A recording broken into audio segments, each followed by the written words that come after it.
So magandang araw, tanghali, hapon at gabi naman natin dyan out there mga lalabs ko, no.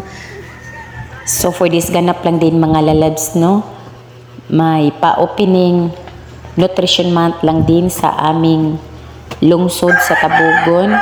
At ito nga din pala sa aming barangay Salag at napakaganda din tignan ang mga disenyo mga lalabs ng aming Bungo multi-cab mga lalabs, no.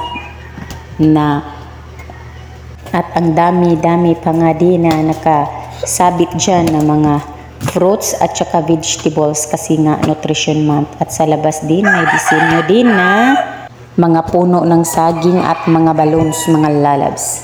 At ito na nga din sila mga lalabs ko, no, nag-parade na din ang mga barangay officials at sumakay na nga din sila patungo na sa aming lungsod sa Tabugon.